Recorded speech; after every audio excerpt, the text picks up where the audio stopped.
Hello students, myself Dr. Mahir Prasad Sahu, Assistant Professor Sanskrit, Government Girls College बारा, राजस्थान।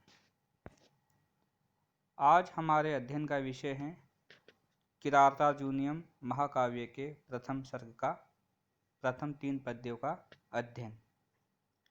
जैसा कि हमें ज्ञात है कि इस महाकाव्य के प्रथम सर्ग में से एक प्रश्न व्याख्या का होगा और वह प्रश्न विकल्प से युक्त होगा। आपको 2 में से एक की व्याख्या सप्रसंग हिंदी में करनी है। तो इसी क्रम में आज हम इसके प्रथम पद्य का अध्ययन करेंगे। प्रथम पद्य इस प्रकार है। श्रियः कुरूणां धीपस्य पालनीं प्रजासु व्रतिं यम अयुङ्कत् वेदितुं सह वर्णिलिङ्गी विदितः समाययो युधिष्ठिरं द्वैतवने वनेचर। तो सबसे पहले इसका हम अन्वय करेंगे। अन्वय में देखें आप तो कुरूणाम अधिपस्य, सबसे पहले कुरूणाम अधिपस्य, कुरूणाम से तात्पर्य कौरवों के, अधिपस्य स्वामी की, कौरवों के स्वामी की अर्थात दुर्योधन की,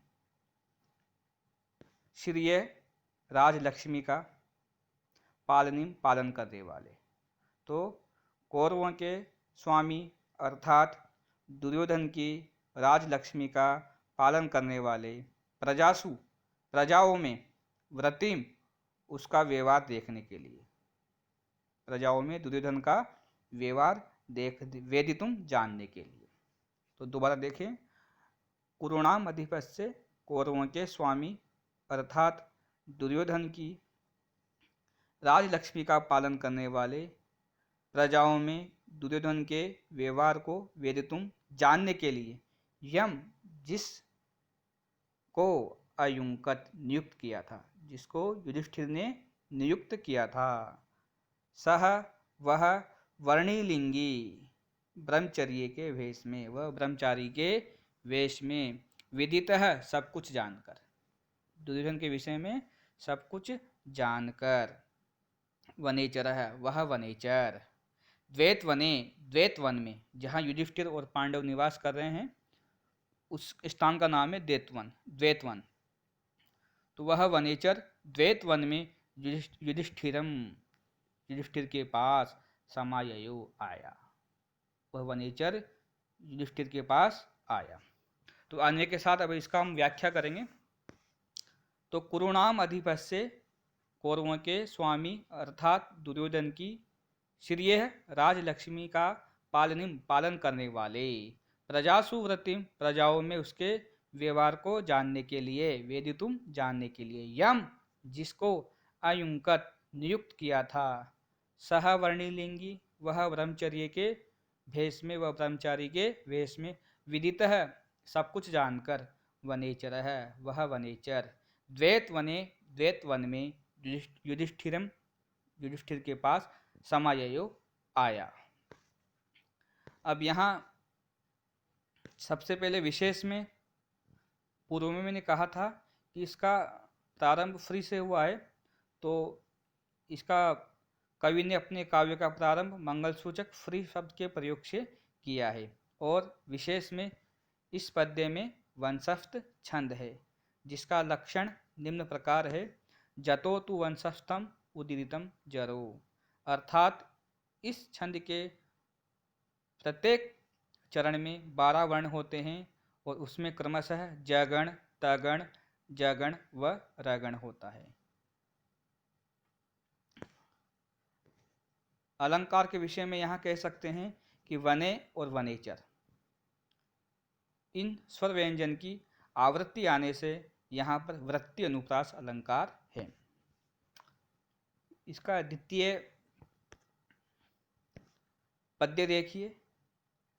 कृत प्रणामस्य महिम मही भुजे जिताम सपत्नेन निवेद यश्यत न विवैथे तस्य मनो न ही प्रियम प्रवक्तुम इच्छन्ति मृषा हितेषिणः। पुनः इसका अन्वय देखेंगे। कृत प्रणामस्य, कृत यानी कर लिया है, प्रणामस्य प्रणाम जिसने, जिसने अपने स्वामी को प्रणाम कर लिया है। सपत्नेन, सपत्नेन कहते हैं शत्रु को, शत्रु कौन है? दुर्योधन। तो प्रणाम करने वाले और दुर्योधन के द्वारा जीताम, जीती हुई, महिम पृथ्वी के विषय में, ठीक है। प्रणाम कर चुकने वाले और दुर्योधन के द्वारा जीती हुई पृथ्वी के, महिम यानी पृथ्वी के विषय में, महीभुजे महाराज युधिष्ठिर को, महीभुज यानी महाराज, महाराज युधिष्ठिर के लिए निवेद यश्यत, निवेदन करते हुए, महाराज युधिष्ठिर से निवेदन करते हुए, तस्य उस ब्रह्मचारी का, उस वनेचर का, मनः मन, उस वनेचर का मन, न विवैथे, तनिक भी दुखी नहीं हुआ, थोड़ा सा भी न यानी नहीं हुआ, विवैथे यानी व्यथित, दुखी नहीं हुआ। दोबारा फिर देखें, प्रणाम कर चुकने के बाद शत्रु के द्वारा जीती हुई पृथ्वी के विषय में युधिष्ठिर से निवेदन करते हुए, तस्य मन, उसका मन, न विवैथे, थोड़ा सा भी व्यथित नहीं हुआ। क्यों नहीं हुआ? ही निश्चय ही, हितेशिण, हित चाहने वाले, हित चाहने वाले, मृषा असत्य, प्रियम और प्रिय, झूठ और प्रिय, प्रवक्तुम बोलने की, न इच्छन्ति, इच्छा नहीं रखते हैं। जो आपका भला चाहेगा वो झूठ और प्रिय कभी एक साथ नहीं बोलेगा, क्योंकि सच क्या होता है? कड़वा होता है। तो फिर देखेंगे एक बात दोबारा, किया है प्रणाम जिसने, और दुर्योधन से वशीकृत राज्य के बारे में कहने की इच्छा से जिसको, ऐसा उस वनेचर का चित्त तनिक भी दुखी नहीं हुआ, क्योंकि अपने स्वामी का कल्याण चाहने वाले, हित चाहने वाले सेवक कभी भी झूठी और मीठी बातें स्वामी से नहीं कहते हैं। यहाँ प्रवक्तुम इच्छन्ति मृषा हितेशिणा, इस पंक्ति में सामान्य का विशेष से समर्थन होने से अर्थांतर न्यास अलंकार है, और छंद पुनः वही वंशस्थ छंद है।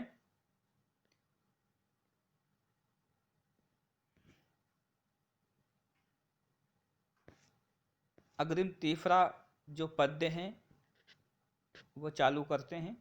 द्विषाम विधाताये, द्विषाम विघाताये विधातुम इच्छत, रहस्य अनुज्ञाम अधिगम्य भूभृतः, स सौष्ठौ औदार्य विशेषशालिनीं विनिश्चित अर्थाम इति वाचम आददे। पुनः अन्वय देखेंगे। सह, वह कौन? वनेचर, वह वनेचर, द्विषाम, द्विष बोलते हैं शत्रु को, तो शत्रुओं के, विघाताए विनाश के लिए, वह वनेचर शत्रुओं के विनाश के लिए, वीर धातुम, उपाय की, इच्छत, इच्छा रखने वाले, शत्रुओं के विनाश के उपाय की इच्छा रखने वाले, भूभृत, राजा से, युधिष्ठिर से, रहस्यम, एकांत में, रहस्य यानी एकांत में, अनुज्ञाम, आज्ञा को, अधिगम में पाकर, वह वनेचर शत्रुओं के विनाश के उपाय की इच्छा रखने वाले युधिष्ठिर से एकांत में आज्ञा पाकर, अधिगम में यानी पाकर, अनुज्ञा यानी आज्ञा, रहस्य यानी एकांत में, तो एकांत में आज्ञा पाकर, सौष्ठव औदार्यम विशेषशालिनी, सौष्ठव उचित और उदार से परिपूर्ण, ठीक है,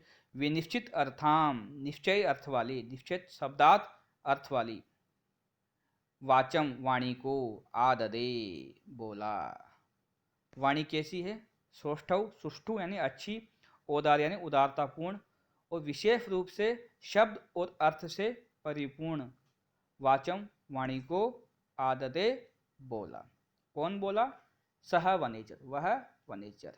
तो दोबारा फिर देखेंगे, वह वनेचर शत्रुओं के विनाश की इच्छा का उपाय रखने वाले, भूभृत, राजा युधिष्ठिर से, रहस्य, एकांत में, अनुज्ञाम, आज्ञा को, अधिगम में पाकर, सौष्ठव औदार्य विशेषशालिनी, सुष्ठु, सुंदर और उदारता से परिपूर्ण, विनिश्चित अर्थाम, शब्द और अर्थ से परिपूर्ण, इस प्रकार की, इति इस प्रकार की, वाचम वाणी से, आदरे बोला, बोलना प्रारंभ किया। यहाँ पर वही पुनः वंशस्थ छंद है।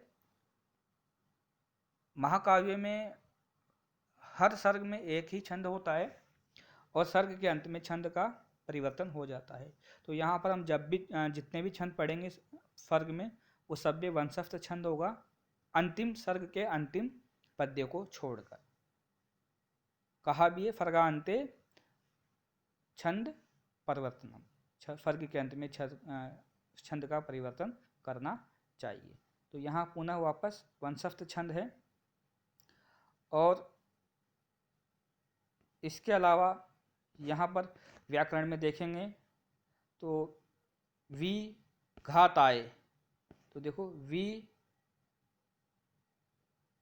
प्लस हन धातु से घे प्रत्यय, चतुर्थी विभक्ति एक वचन में बनता है विघात आए। ठीक है। विधातुम, वी यानी विउपसर्ग, धा धातु और तुमन प्रत्यय। रहस्य यानी एकांत में, अनुज्ञा यानी आज्ञा को, अधिगम्य यानी पाकर। इस प्रकार छात्रों, आज हम किराता जूनियर महाकाव्य के प्रथम 3 पद्यों का अध्ययन कर चुके हैं। अगली कक्षा में हम 4, 5 और 6 पद्यों का अध्ययन करेंगे। इति क्षमा। धन्यवाद।